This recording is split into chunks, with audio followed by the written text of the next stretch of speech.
Formal nga opisyal na nga inarangkada ang Division Brigada Eskwela Kick-Off 2026 sa Diped Borongan City Division. Habot nga nag-uulyab nga kadasig nga nagkakaurusa nga panuyo, naging sintruhan makasaysayan nga aktibidad ang Suribao Elementary School kakalop nga adlaw. Usa nga hiluag ngan komprehensibo nga pag-andam ang gindudumarayanan bugos nga syudad, base masiguro nga ang kada eskwelahan in Talwas, malinis kan 100% nga andam para hatun pagbalik eskwelahan mga estudyante, yan ang maabot nga Lunes, Hunyo 8. Anda ka nga katitiro king gimpangunahan ni Ms. Manharigihan Edukasyon na syudad.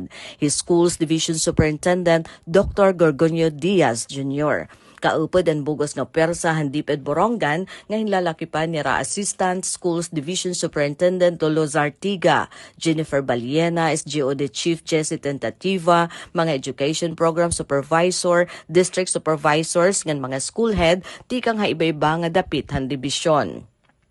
Haiya makasaysayan nga pamulong gintagan hindi ni Dr. Diaz nga ang tinuig nga Brigada Eskwela hindi rila basta simple nga tradisyon han paglinis, kundi ini ang buhay nga pamatuod han kultura nga Pilipino.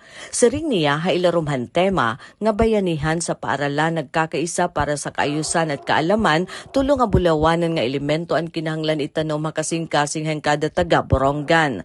Una din yan bayanihan sa paaralan. Iginpariho ni Dr. Diaz ang eskwelahan sa nga bahay kubo. Diin ang edukasyon sa nga shared responsibility o urusa nga pananagutan han diped nga nanbugos nga komunidad. Ang ikaduha nga elemento aman kaayusan. Antes magkaadin tuhay nga pag-aram, kinahanglan anahin maayos, malinis nga talwas nga kalibungan. Ang mga classroom nga may ada, maupay nga pintura, maupay nga ventilasyon, nga madigan nga malingkuran, inagdadarahin kamurayawan hahuna-huna ngan proteksyon ng mga estudyante. Nga ng katapusan nga aspeto aman kaalaman, nga kada turuhan balhasan mga volunteer, kada pukpukan martilyo, ngan kada haplosan pinturan may ada usala nga destinasyon. Ang kalidad nga edukasyon ngan ang katumanan han mga pangarapan mga kabataan nga Boronganon. Kunan komunidad din nagkakaurusa waray pangarap nga hitaas hiton bata nga Pilipino.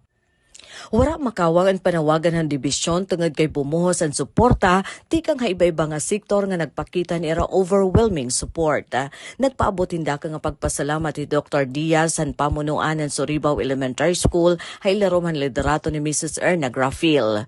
Todo buhos liwat at tunbulig, tikang han lokal nga panggobyernohan ng Borongan, hapamumuno ni Mayor si Ivan Dayan si Agda, nga ginarepresentara ni Mr. Rodito Busa.